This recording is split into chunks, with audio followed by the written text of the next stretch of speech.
Assalamualaikum warahmatullahi wabarakatuh. Alhamdulillah, alhamdulillahilladzi qadara 'alaina bil jama'ah fi hadzal maqam mahmudah. Asyhadu an la ilaha illallah wahdahu la syarika lah wa asyhadu anna sayyidina Muhammadan 'abduhu wa rasuluhu la nabiyya wa la rasula ba'da. Allahumma shalli wa sallim ala sayyidina Muhammadin ibn Abdillah wa ala alihi wa sahbihi wa man tabi'ahu ila yaumil qiyamah. Amma ba'du, faqad qala Allah ta'ala fil Qur'anil Karim wa huwa asrarul qailin a'udzu billahi minasy syaithanir rajim. Bismillahirrahmanirrahim. Yarfa'illahu alladhina amanu minkum walladhina utul 'ilma darajat. Waqala Nabi sallallahu alaihi wasallam, talabul ilmi faridatun ala kulli muslimin wal muslimat minal mahdi ilal lahdi. Waqala aidan, man salaka tariqan yaltamisu bihi ilman sahalahu Allahu tariqan ila jannah. Sadaqallahu al-azim wa sadaqa rasulun nabiyyul karim wa nahnu ala dzalika minasyahidin wasyakirin walhamdulillahi rabbil alamin. Puji serta syukur marilah kita sama-sama panjatkan kepada Allah Subhanahu wa taala yang telah memberikan beberapa nikmat kepada kita semua, nikmat sehat, nikmat panjang umur, nikmat diberikan keimanan dan keislaman, dan iman dan Islam itu merupakan nikmat yang paling mulia, nikmat yang paling agung yang membawa kebahagiaan dunia dan akhirat. Mudah-mudahan dengan adanya modal iman dan keislaman kita semua sampai mati membawa iman dan Islam dan termasuk golongan husnul khotimah. Dan mudah-mudahan di akhirat kita semua tergolong umatnya Nabi Muhammad SAW yang masuk ke dalam surganya di paling awal. Amin ya Allah ya Rabbal alamin. Selawat beserta salam semoga selamanya tercurah limpahkan kepada baginda alam yang telah memberikan petunjuk kepada kita semua sehingga kita semua bisa memeluk agama Islam yang agama yang paling mulia, agama yang paling agung, yakni habibana wa nabiyana Maulana Muhammad sallallahu alaihi wasallam. Dan tak lupa kepada para sahabatnya, para tabi'in dan kaum tabi'in, dan sampai kepada kita semua selaku umatnya. Mudah-mudahan di yaumil akhir yaumil jaza wal hisab kita semua mendapatkan syafaatul ummah darinya. Amin ya Allah ya Rabbal alamin. Hadirin Bapak yang saya hormati dan saya muliakan, untuk kajian pekan hari ini didahulukan pemateri dulu, dan untuk yasinan atau tahlilan diambilkan dikarenakan Pak Ustaz ada keperluan. Hadirin rahimakumullah, adapun mata-mata pelajaran yang akan dilaksanakan pada malam hari ini, yang pertama yaitu pembukaan. Marilah kita sama-sama buka acara dengan membacaan basmalah bersama-sama dan doa itikaf. Bismillahirrahmanirrahim. Nawaitu ana atakifa fi hadzal masjid taqarruban lillahi ta'ala. Menginjak acara yang kedua yaitu acara inti atau syahidiyah yang insyaallah akan disampaikan oleh Bapak Ustaz Kiai Haji Ali Nurdin LCMPI. Kepadanya waktu dan tempat kami persilakan.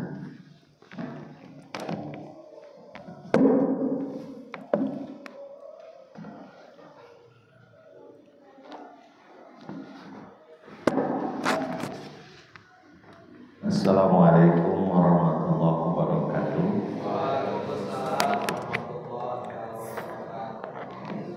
Innal hamdalillah nahmaduhu wa nasta'inuhu wa nastaghfiruh wa na'udzu billahi min shururi anfusina wa min sayyiati a'malina.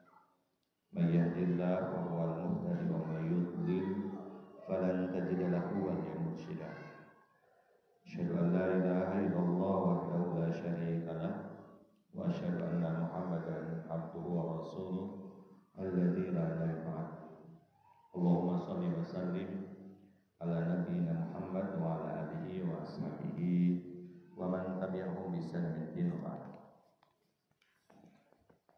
Alhamdulillah wa syukrillah, kita panjatkan puji dan syukur kepada Allah Subhanahu wa taala.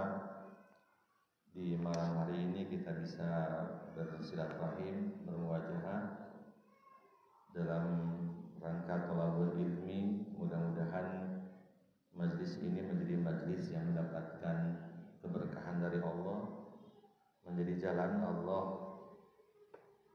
mencatat aktivitas kita sebagai aktivitas yang Allah ridhoi, dan mudah-mudahan langkah-langkahnya akan meringankan hisaban kita kelak di akhirat nanti. Amin.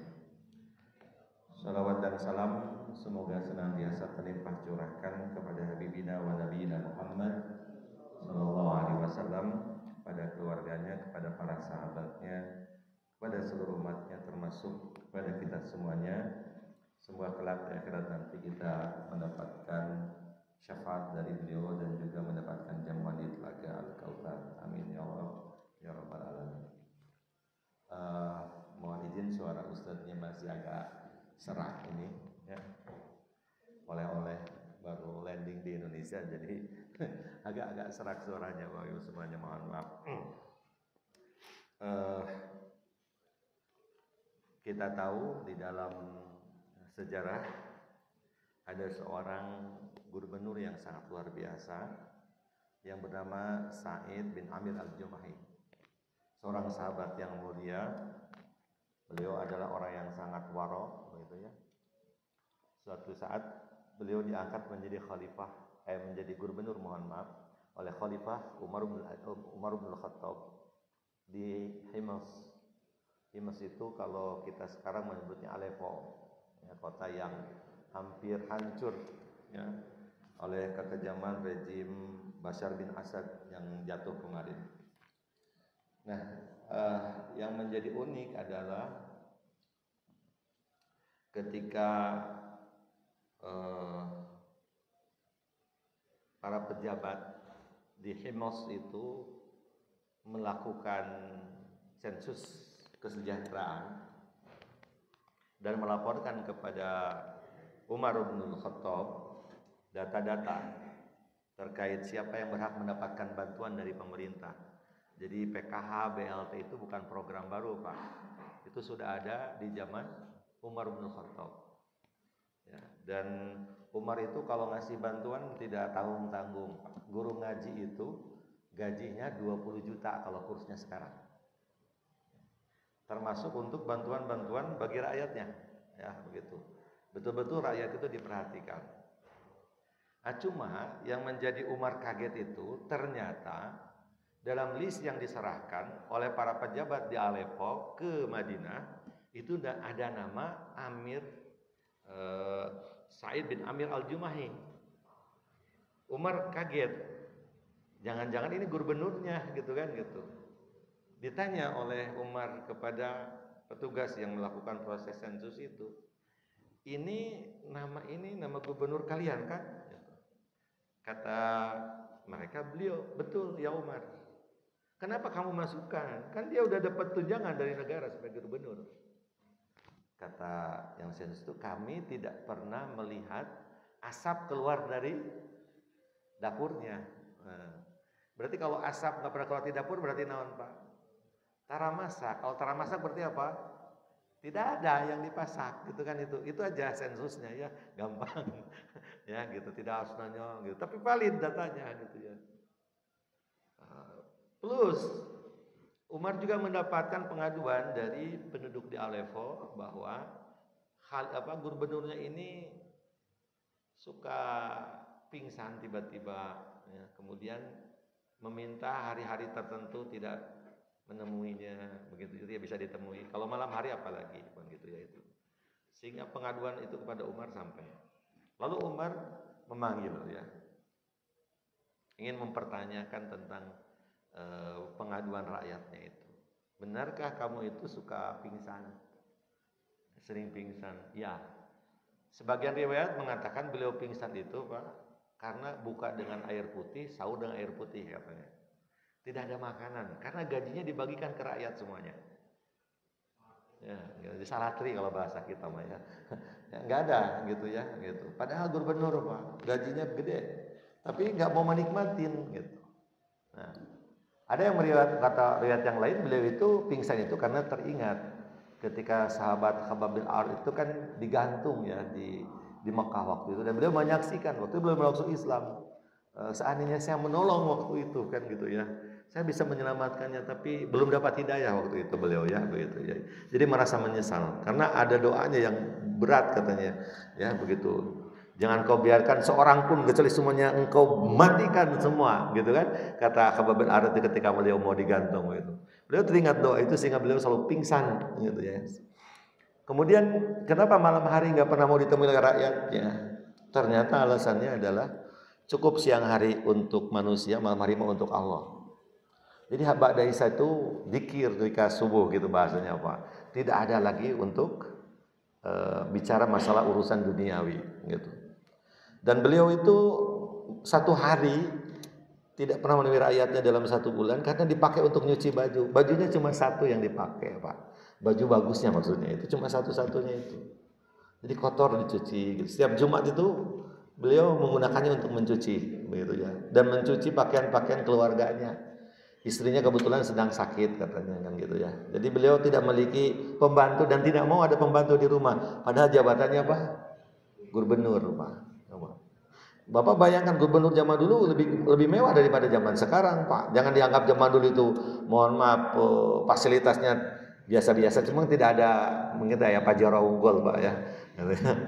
Tapi yang lainnya sama aja gitu kan gitu ya. Tapi Said bin Amir al-Jumahi tidak mau, ya begitu. Dan beliau juga selalu menyediakan makanan sarapan untuk keluarganya terlebih dahulu, begitu ya itu. Akhirnya oleh Umar beliau dicopot, Pak. Kenapa? Karena bukan berarti tidak amanah. Kalau pejabat terlalu baik teh mempersulit masyarakat gitu ya. Katanya kasihan ya rakyatnya. Malam hari nggak bisa datang kan gitu ya, terlalu soleh di masjid kan nggak bisa ditemui kan gitu ya. Hanya diganti. Tapi Umar memberikan hadiah, kalau nggak salah mungkin sekitar 200 atau 300 dinar gitu ya. Kalau sekarang kursnya berarti kalau 100 itu berarti 300 gram, Pak. Ya ini mungkin kalau nggak salah 1000 apa 3000 dirham gitu. Pokoknya mah kalau diuangkan itu miliaran. Dan ketika sampai di hadapan istrinya, uang itu di hadapan beliau dan istrinya, beliau mengatakan inna lillahi wa inna ilaihi rajiun. Sampai istrinya berteriak, Umar meninggal dunia. Bukan, lebih dahsyat daripada Umar katanya meninggal dunia. Apa? Dunia sudah diberikan Allah kepada kita. Kata beliau, ketika beliau dicopot dari jabatan sebagai gubernur, Pak, hartanya apa? Cuma tempat piring, tempat makan, tempat minumnya, dan itiknya, Pak, 3 di samping pakaiannya. Pulang dari sana, gitu ya. Dari kemes itu hanya itu yang beliau bawa. Kata beliau, sampaikan kepada Umar, terima kasih atas kiriman hadiahnya, tapi untuk mempertanggungjawabkan ini saja saya sudah sangat berat, apalagi engkau menambahkan dunia kepada aku. Kata istrinya, kemana kan atuh, udah sedekahkan lagi semuanya. Disedekahkan semuanya, Pak, tidak tersisa. Seorang gubernur yang sangat luar biasa. Nah, kalau kita kan beda Pak prinsipnya, betul tidak? So, Bapak kalau mohon maaf mau pensiun, kepikiran teh apa? Kira-kira sabaraha pensiunna, gitu kan, betul tidak? Seberapa pendapatannya? Selalu kita bikinnya dunia, gitu kan? Betul tidak? Nah, tentu kita harus bisa meluruskan pemahaman ini dengan benar. Bukan berarti kita tidak butuh dunia, tapi harus hati-hati. Karena kalau tidak hati-hati, dunia itu menjadi kebanggaan di dunia, tapi di akhirat menjadi penyesalan yang sangat mendalam. Di dunia ada orang yang ngaku-ngaku ini harta saya, ini kebun saya, ini rumah saya, ini mobil saya. Di akhirat dia nggak ngaku. Kenapa? Karena akan dimintai pertanggungjawaban oleh Allah Subhanahu wa taala terkait itu semua. Dan Rasulullah SAW Bapak semuanya sudah mengingatkan kepada kita, inna likulli imatin fitnatun. Setiap umat itu ada fitnahnya. Wa fitnatu hadil ummah fil mal. Ujian terberat bagi umat Nabi itu apa? Harta dibukakan. Coba lihat Bayu semuanya, jalan-jalan sekarang ke Arab Saudi, Pak. Bagaimana itu mewahnya itu, Jeddah sekarang beda dengan Jeddah dulu, Pak. Mekah nanti 2030 dahsyatnya gimana, Pak? Itu luar biasa. Masjidil Haram segede begitu, digedein lagi, Pak. Ya, tempat tawaf ditambah lagi di atasnya lebih luas gitu, Pak. Coba bayangkan oleh kita. Itu masih mending kalau itu dipakai untuk masjid gitu ya, tempat ibadah. Tapi di tempat-tempat yang lain, lihat, di Dubai, ya, di Uni Emirat Arab gitu ya, Abu Dhabi gitu ya, itu luar biasa sekali. Diberikan semuanya kepada umat Islam sekarang. Dahsyat Pak umat Islam. Kalau dulu umat Islam itu terkenal kumuh gitu Pak, mariskin Indonesia eta pemerintah gitu. Tapi di sana itu sudah rubah semuanya Pak. Sudah luar biasa gitu ya, luar biasa, bersih, canggih gitu kan gitu ya. Sesuatu yang kita mungkin dulu hanya itu, sekarang umat Islam menguasai semuanya gitu ya itu. Uangnya dimiliki oleh umat Islam sekarang itu. Tapi itulah ujiannya. Sebab apa?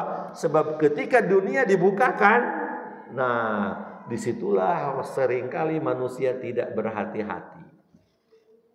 Nah ini beratnya kan gitu ya. Banyak kata siapa?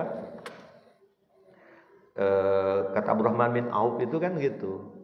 Kita bisa sabar kalau kita diuji dengan kesulitan, tapi yang sedikit orang yang sabar ketika diuji dengan kemudahan. Orang mengatakan kan kadal fakru ayakuna kufran.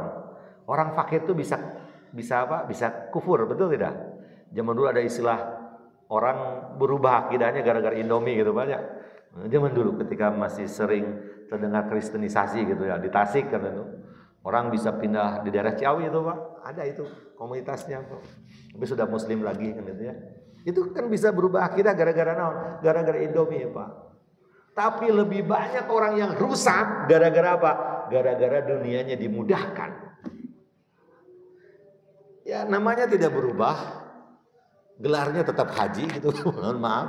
Tapi perilakunya jauh dari yang seharusnya diajarkan oleh agama. Kan itu lebih rusak gitu Pak, sama aja. Gitu kan gitu ya. Makanya Rasulullah SAW mengingatkan kepada kita bahwa ketika berbicara tentang harta, maka harta ini adalah akan menjadi pertanggungjawaban yang terberat. Sebab pertanyaannya min aina iktasabahu wa fima anfaqahu. Dari mana didapatkannya dan kemanakan oleh kita. Gitu. Di dunia harta itu tadi kata Ustaz menjadi kebanggaan, ya, menjadi kebahagiaan. Sama aja semuanya juga Pak. Betul tidak? Ya, menjadi kebahagiaan, kebanggaan. Tapi di akhirat kelak itu semua akan menjadi sesuatu yang saling mengatakan itu bukan. Eta menupun bojo ya Allah. Allah lebih tahu ya. Kata istrinya bukan, itu punya suami saya Pak. Pasti begitu nanti itu terkait dengan harta. Ya, kenapa? Karena berat sekali Pak. Ya. Sampai Allah menyantaikan gitu kan dalam Al-Qur'an yauma yuhma 'alaiha fi nari jahannam fatuqwa biha jibahum wa junubuhum wa dhurum hada ma kanaztum li anfusikum fadhuqu ma kuntum taknizun. Nanti harta itu dipanaskan itu semuanya itu yang tidak benar itu. Kemudian apa? Dijadikan setrika, digosok punggungnya, dahinya, pinggirnya, lambungnya gitu. Gosok dengan apa? Dengan harta yang dia miliki gitu. Bahasana makieu Pak. Eta mobil pejabat beli Robicon tinu haram. Tah Robicon nanti bakal dipanaskeun ku Allah. Coba bayangkeun Pak Robicon tah dipanaskeun jadi setrikaan kumaha tah. Boleh kasih setrika kecil aja kita ngajarete gitu Pak. Ini Robicon gitu kan. Eta namanya Robicon tah acan nu sanesna. Coba bayangkan oleh kita. Itu ya. Kata Allah, "Fadhuqu ma kuntum taknizun." Rasakan siksaan dulu harta yang kamu simpan-simpan, yang kamu bangga-banggakan, yang kamu merasa nyaman hidup dengan dunia itu, sekarang rasakan. Berat itu baik sebenarnya. Makanya kenapa di akhirat nanti banyak orang-orang yang mengatakan itu bukan harta saya. Makanya beratnya harta begitu, Pak. Halal diazab, halal dihisab. Kalau haram diazab jelas, gitu ya. Tapi kalau halal tetap aja ada hisabannya. Makanya hisabannya tadi min aina iktasabahu wa fima anfaqahu. Min aina iktasabahu, dari mana dia dapatkan, Pak? Ya. Allah tentu tahu dan maha tahu Allah itu. Tapi Allah akan mempertanyakan kepada kita detail. Makanya Rasul dalam hadis itu Pak, mohon maaf, terkadang kalau ingat hadis ini menikahnya tebogana naon Pak. Tapi tebogana naon susah kita teh Pak, ya betul tidak? Kata Rasul apa? Dakhaltul jannata fa idza bihimul fuqara. Aku masuk surga ternyata penghuninya siapa? Orang-orang fakir Pak. Bedanya orang kaya dan fakir itu 50.000 tahun Pak, coba. 50.000 tahun teh seharinya beda sama 1.000 tahun di dunia kan gitu. Bedanya masuknya orang kaya dan orang miskin Pak itu teh. Masuk surga teh. Kenapa? Da orang miskin mah ditanya oleh Allah juga pasti apa? Rumah ngontrak, betul. Motor gaduh back tuh ya Allah, gitu ya. Belinya 1 juta, alhamdulillah. Di rumah tidak punya apa-apa, beres Pak. Coba kita punya segala HP gonta-ganti tiap bulan, TV gonta-ganti tiap tahun, betul? Rumah dibongkar bae tiap 4 tahun sekali Pak, tambahan di legaan jangkungan. Coba. Semakin banyak semakin berat. Makanya min aina iktasabahu? Dari mana kamu mendapatkannya? Makanya Bapak Ibu semuanya, min aina iktasabahu itu kuncinya apa? Kuncinya adalah halal. Kuncinya apa? Halal. Dan nggak ada manfaatnya harta sebanyak apapun kalau dia bersumber dari yang haram itu nggak ada manfaatnya. Buat apa? Ya, dimakan tidak menjadi keberkahan, disedekahkan tidak jadi amal soleh, gitu Pak. Ya. Koruptor misalkan gitunya, terus ngebangun pesantren tahfidz gitu ya, gede gitu, nggak jadi amal soleh Pak. Nah, sebab apa? Sumbernya dari apa? Dari hasil korupsi.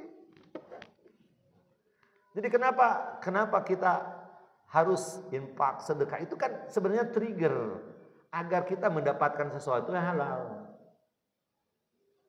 Sebab kata Allah, innallaha thayyibun la yaqbalu illa thayyiban.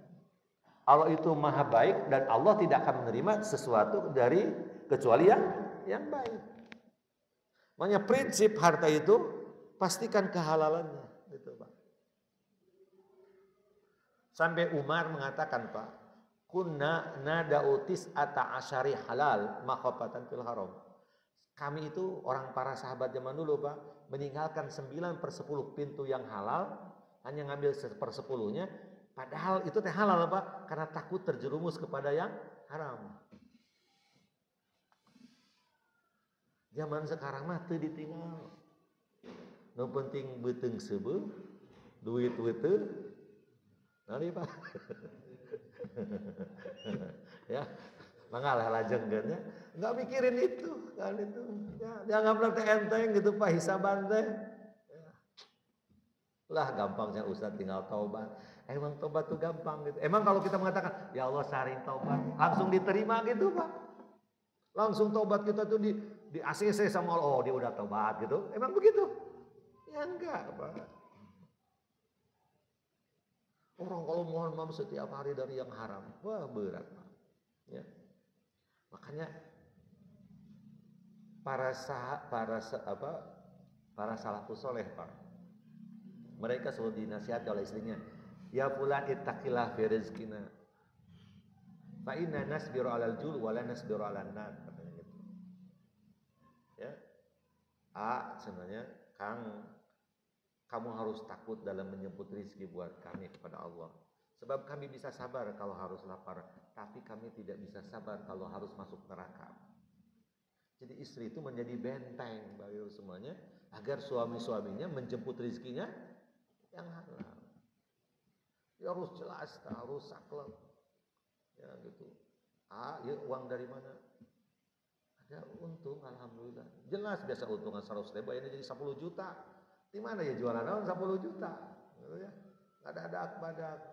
Jangan kieu lalaki nama cicing loba tatanya. Pake we. Kan urusan di akhirat mah urusan di dieu. Enggak bisa begitu, Pak. Ya. Enggak segampang itu. Memang betul Pak, bagi perempuan secara fikih punten Pak. Kalau perempuan itu dia bisa menuntut kepada suaminya apapun yang menjadi haknya. Misalkan suaminya bersumber dari yang haram, yang disiksa suami istri mah henteu Pak. Kan begini ditanya ya itu. Saya bagaimana hukum kalau suami saya kerjanya di bank konvensional? Ya. Saya dosa tidak sebagai istri. Kata saya, kamu tidak berdosa. Tapi suami kamu masuk neraka berdosa. Suami kamu yang berdosa, kamu tidak berdosa. Sebab kamu punya hak untuk mendapatkan nafkah dari suami kamu. Tapi selama suami kamu tetap melakukan itu, dia berdosa setiap hari. Kan bingung jadi istrinya tanya, emang mau gitu nanti di neraka dan di surga berpisah gitu ya? Karena siapa makan neraka orang makan surga kan gak begitu. Kan kita ingin di surga dua-duanya, betul tidak? Berarti harus pastikan kehalalan. Dan ketika istri mengkoreksi tentang kehalalan kita dapatkan, kita nggak boleh marah, justru bersyukur kalau punya istri mengingatkan itu. Kan Ustaz pernah tuh Pak, istrinya ngobrol dengan Ustaz tuh, kepala cabang sebuah bank besar di kota Tasik. Ustaz kedah kumaha abi nyarios kapun lanceuk. Sebab kalau ngobrol sok dicarekan wae jadi nanti ya. Jadi rame aja. Ya begitu ya. Saya itu ingin suaminya bener Ustaz ya. Tapi tidak begitu katanya. Enggak, kamu itu jangan suka ikut-ikutan orang tenang gitu ya. Belum tentu mereka juga benar. Yang penting nikmati aja. Nah, begitu Pak, maaf. Ada di dunia ngomong semudah itu, tapi di akhirat memang nggak bisa itu tema ngomong itu. Sebab yang haram ketika dia masuk ke dalam tubuh kita, kata Rasul apa? Pannaru aula biha. Neraka lebih layak bagi orang. Tapi cuma sasuapa. Komo lamun ayeuna saboboto. Coba pagi sarapan, siang makan siang, malam makan malam, semuanya dari apa? Yang haram. Gitu Pak. Sampai Allah mengingatkan, Rasul mengingatkan kepada kita Bapak semuanya ya. Kata Rasul apa? Ittaqullaha wa ajmilu fit talab. Takutlah kalian kepada Allah dan baik-baiklah dalam menyebut rezeki. Fa innan nasa lan tamuta hatta yastawfi rizquha. Wa ajmilu fit talab. Gitu, Rasul ittaqwa ajmilu fit talab 2 kali ngulangnya. Baik-baiklah dalam menyebut rezeki karena setiap jiwa itu tidak mungkin meninggal sampai rezekinya dipenuhi semuanya sama Allah. Jangan ulah sok kan mohon maaf Bapak Ibu semuanya. Kenapa orang terjerumus kepada yang haram? Biasanya kan enggak senang proses. Ingin serba cepat, betul tidak? Sok Pak, jualan bubur jangan jualan sabu Pak. Jualan bubur eta 3 kilo paling untungnya berapa Pak? Nyabu 3 gram 100 juta Pak. Gitu. Akhirnya orang ngambil bypass gitu ya. Jalan yang cepat gitu ya. Karena tidak siap. Maka kata Allah, kata Rasulullah, wa ajmilu fit talab. Harus sabar menjemput rezeki. Sebab apa? Jemput rezeki yang halal itu kan amal soleh, kebaikan. Apalagi zaman sekarang mohon maaf kan. Orang itu diukur dengan hartanya. Dan ketika meninggal juga ditanya teh, naon nu ditinggalkeun duitnya jeung duit jeung harta lagi. Kan betul tidak? Sehingga dalam mindset orang itu duit jeung duit dan harta saja. Gitu ya. Itu bahaya gitu baru semuanya. Sehingga orang akhirnya terjebak dengan gaya hidup ingin serba cepat, ingin yang serba mudah. Dia tidak melihat halal dan haram. Ini bahaya baru semuanya. Maka kata Rasulullah ajmilu fit talab, tenang aja. Sebab rezeki mah pasti dapat. Ada usaha capek atau lelah begini-begini saja hidup teh tiba heula gitu. Ngontrak jeung ngontrak we. Kira boga imah sorangan gitu ya. Enggak apa-apa, dan enggak ditanya di akhirat Pak, ngontrak dan punya rumah, betul. Jadi ngontrak mah lebih ringan mungkin hisabannya teh dan tipu. Ya gitu. Lo punya kan berat gitu ya itu. Tenang saja. Nanti apa? Nanti kalau memang sudah rezekinya Allah akan berikan. Jangan khawatir, jangan takut. Enggak mungkin, karena Allah sudah menjamin. Wa ma min dabatin fil ardi illa 'alallahi rizquha. Tidak ada binatang melata melainkan wajib bahasanya tuh. Ya Allah mewajibkan kepada dirinya sendiri. Illa 'alallahi rizquha. Allah kasih rezeki, Pak. Ya. Yang penting kitanya harus sabar ngikuti aturan Allah, itu aja. Jangan suka terobos aturan. Gitu ya. Ada cenah enggak apa-apa Ustaz. Enggak. Ya Allah mah di dunia mah Pak, mohon maaf, tidak semua orang berbuat dosa langsung diadab. Ada orang-orang yang dibiarkan sehingga dia tidak pernah menyadari perbuatan dosanya. Itu yang bahaya. Ya, jualan dikurangan timbangan gitu ya. Yang itu kelihatannya apa-apa, maju usahana dan untungnya banyak. Tinggal hitung hari aja Pak. Orang-orang demikian pasti tidak akan berkah hidupnya. Nanti keluarganya hancur, cerai dengan istrinya, hartanya habis kan gitu. Harta haram siap siga niup balon Pak. Tahu niup balon Pak? Cepet gede tapi tinggal tunggu kapan apanya? Meletusnya, meledaknya. Sudah meletus ada sisanya? Ada, cuma tidak bermanfaat gitu kan. Betul tidak? Nah itu harta haram itu begitu. Ujungnya pasti balik lagi dikit. Makanya cari sebab apa? Sebab yang halal fadzalikal ladzi yubaraku fihi kata Allah. Itu kata Rasulullah, itulah yang mendapatkan keberkahan. Gitu. Ya, keberkahan. Makanya kenapa kita harus capek gitu Pak? Punten yang halal-halal mah capek Pak. Punten sok aja. Yang halal mah capek. Bapak jadi guru, jadi pebisnis, jadi apapun. Kalau yang halal mah capek Pak. Kerja di kantor, yang halal mah capek Pak. Itu. Kalau jadi pimpinan bukan untung malah buntung nu halal mah Pak. Gitu Pak. Pasti begitu. Tapi nu haram apa tingali, cepet Pak. Banyak, gampang. Gitu kan? Gitu ya. Nah, makanya kita mah enggak Pak, pastikan halal. Kalau enggak halal ngapain? Ngapain diberi? Bapak ridho gitu tuh ngasih yang haram buat istri dan anak-anak kita. Ya. Ya, ada seorang bapak ngasih racun mah maut Pak, beres. Boleh jadi anaknya meninggal dunia masuk surga, betul tidak? Tapi kalau ngasih yang haram, enggak apa-apa. Mau anak-anak kita, istri kita masuk neraka semua? Enggak. Walaupun tadi kan istri mah kalau tidak dalam batas-batas yang wajar tidak berdosa. Tapi kalau sudah lebih dari batas wajar baru ikut berdosa gitu.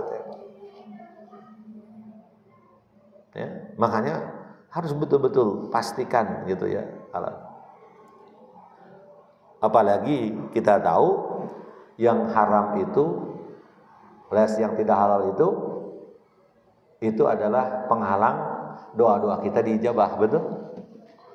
Ketika ada orang yang di perjalanan, orang perjalanan apa mustajab doanya. Ya mudu yadai ila sama, tangannya ke langit ngedoa. Ya Rabbi ya Allah, tolong saya Allah. Wa mat'amu haram.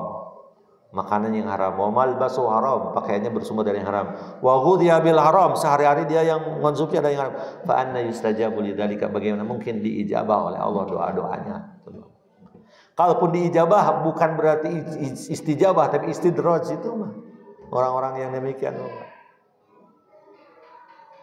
Ya.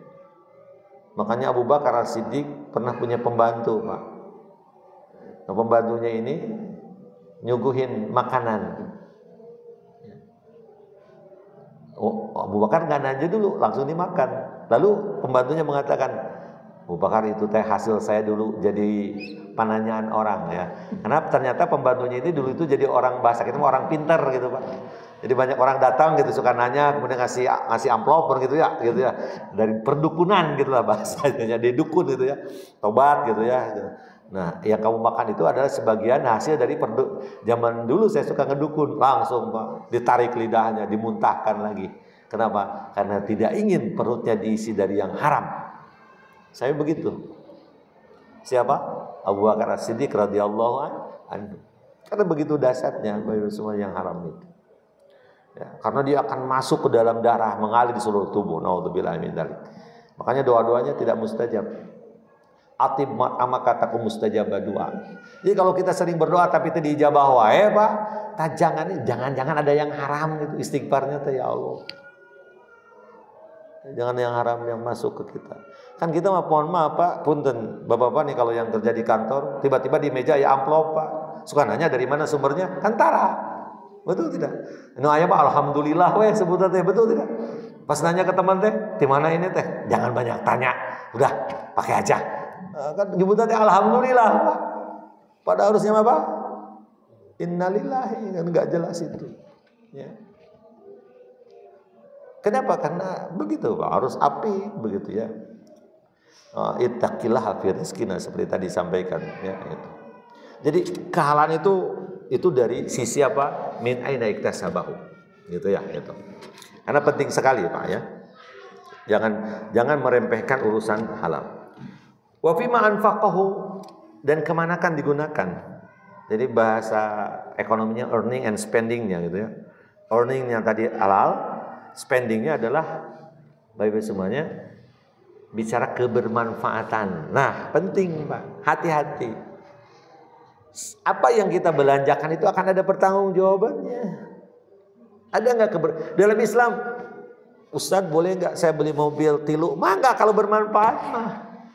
Tapi kalau mobil 2 disimpan wae, nu hiji nu dipake, nu 2 bakal jadi persoalan itu tuh di akhirat Pak.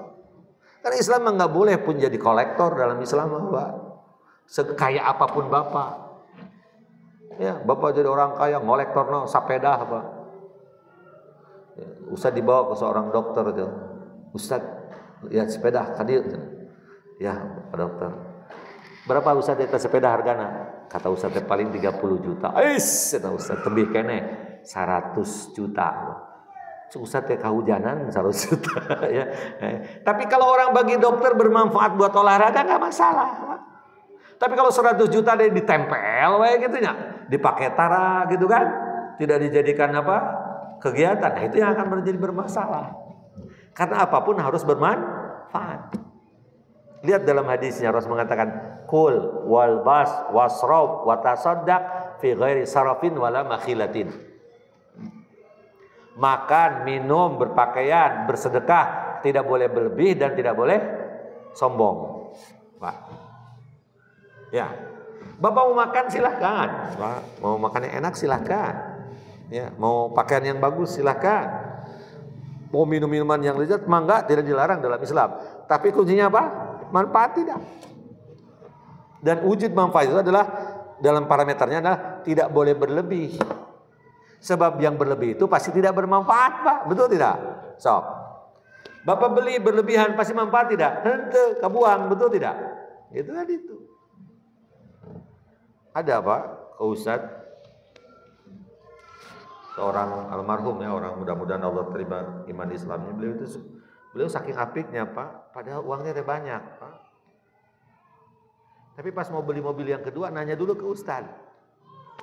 Ustadz boleh gak saya beli mobil yang kedua buat istri saya? Jadi istrinya teh pejabat di kabupaten Pak. Kasih, di bawah kasih dikit Pak. Tapi gak boleh kata suaminya pakai mobil. Walaupun mobil kantor pun gak boleh. Pakai motor aja. Takut yang gak berlebih. Kalau butuh nanti ayah anterin. Jadi prinsipnya teh sangat apik gitu Pak. Gak mau nanti berat hisabannya di akhirat. Sampai nanya dulu pas beli mobil tuh. Ustaz boleh nggak istri saya beli mobil lagi?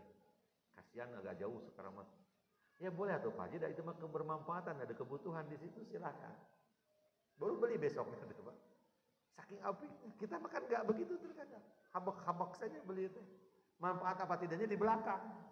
Padahal itu semua akan dimintai pertanggungjawaban oleh Allah. Ya, tidak. Makanya ghairi sarafin tidak boleh apa berlebih. Sebab berlebih itu ngarusak pesak berlebih Bapak. Betul? Berlebih itu ngarusak pesak dan merusak kesehatan juga kalau makan dan minuman. Betul tidak? Ya, tubuh jadi lebih rentan penyakit dan lain sebagainya. Kan tidak berlebih itu tadi. Wala makhilatin, enggak boleh sombong. Sebab kalau sombong itu merusak apa? Merusak hati, Pak. Kalau orang beli apapun niatnya sombong, pasti orangnya panasan, Pak. Dan kalau panasannya rusaknya hati. So, orang sombong membeli kursi ya Pak. Tetangganya beli kursi lebih mahal, panas. Padahal dia kursi dia bagus, betul tidak? Tapi karena tetangganya beli yang baru, panas. Beli TV, panas. Beli motor, panas. Beli nano teh, panas. Sebab apa? Pasti dia orangnya sombong. Orang sombong mah begitu, gak mau. Orang sombong mah kan gak mau kalah sama yang lain. Kalau ada yang mengalahkan dari urusan dunia, dia panas. Makanya kata Rasul, jangan kita membeli apapun itu karena dasar sombong. Sebab apa? Pasti ada orang-orang yang lebih dari kita. Betul? Dan kalau itu terjadi, kitanya jadi kasiksa. Kan repot Pak. Orang tetangga yang beli mobil, kitanya tuh bisa tidur kan, repot Pak. Betul. Tetangga yang beli TV layar datar 60 inch, kitanya yang stres. Betul. Ngomong ke tetangga saja, lah apal TV menang nganjuk, kena sombong.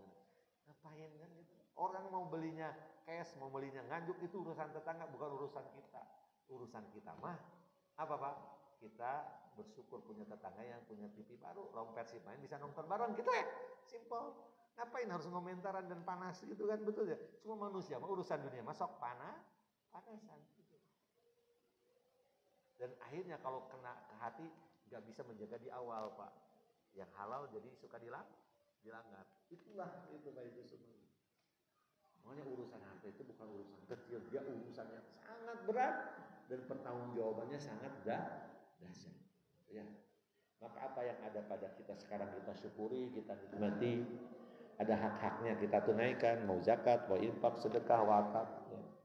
Belajar untuk berbagi begitu, ya, gitu ya. Supaya nanti di akhirat pertanggungjawaban kita tidak berat.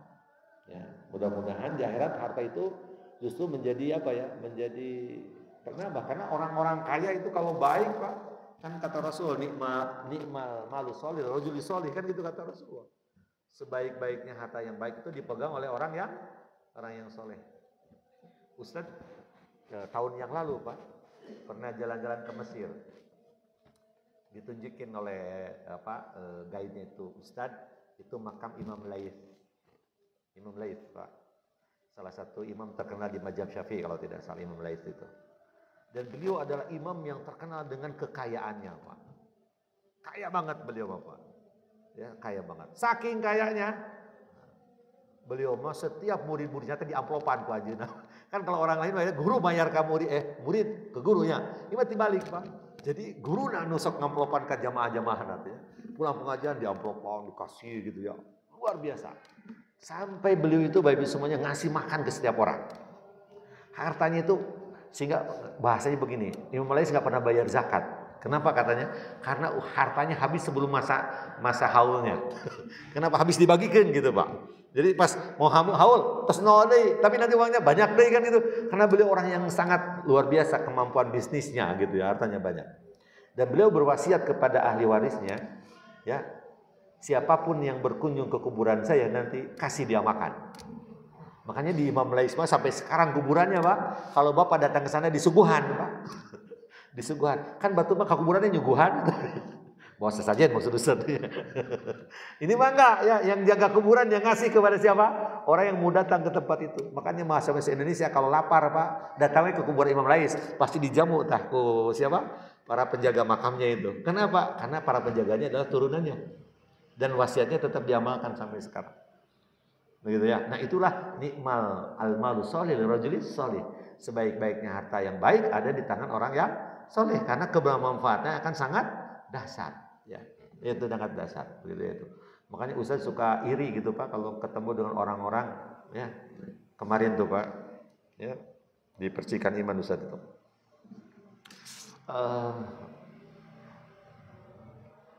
Pak Ustaz, mobil buat Palestina itu butuh berapa juta lagi? Masih butuh 1 miliaran. Kirim saja rekeningnya. Jadi ngirim orang ratusan juta teh jika kayak kita ngasih 1.000 gitu Pak. Kan kita mah 1.000 gitu teh ya. Betul karena canceling teh. Ya, Bapak sok masukkan uang 10.000 karena kotak. Pas ditinggal heula eta teh. Betul tidak? Kok mau 50.000 kan gitu, rada deg-degan Pak. Lamun 100.000 separuh jiwa ikut karena kotak kurang mah Pak. Betul sok? Bapak uji nyali. Jadi uji nyali teh sanes ka kuburan Pak. Uji nyali teh masukkan uang karena canceling masjid Pak. Jadi kalau Bapak masukkan uang karena canceling masjid 1 juta, Bapak tengah leper gitu, adem gitu nyantai, Bapak sudah iman, beres. Tapi ada orang Pak masukin 100.000 ya, pas canceling berenang teh separuh jiwanya ikut dengan cancelingnya gitu. Gitu. Nah itu bahaya. Ya gitu. Harus belajar. Ya harus belajar untuk melakukan kebaikan gitu ya. Makanya orang ini Pak, mohon maaf, berapa katanya butuhnya? Berapa ratus juta lagi butuhnya, nanti saya transfernya. Kata Ustadz ini orangnya udah mah bager, soleh, hartanya banyak, kemudian untuk melakukan kebaikan teh mudah. Bapak Paragon, lihat Paragon itu uangnya itu berapa? 20 triliun Pak. Bu Subarkah itu. Ya, yang tulisan itu di WC itu yang DT itu dulu. Dan berapa miliar beliau sumbangkan setiap tahun Pak dari uang. Dan uang itu sudah tidak menjadi sesuatu yang dipikir gede gitu, udah beres gitu Pak. Ya. Nah kita itu kayaknya ingin begitu gitu Pak ya. Tapi ya mungkin Allah belum mempercayai kita semuanya. Makanya siapkan diri kita untuk bisa diamani oleh Allah harta yang banyak, dan harta itu mudah-mudahan bisa menjadi jalan kita mendapatkan ridho Allah Subhanahu wa taala. Ya. Itu saja. Mohon maaf Pak, juga Ustaz mengganggu jadwal Bapak-bapak pada maghrib. Karena ini pada Isya Ustaz harus ke Tajur. Ada kajian langsung di Tajur. Terima kasih. Assalamualaikum warahmatullahi wabarakatuh.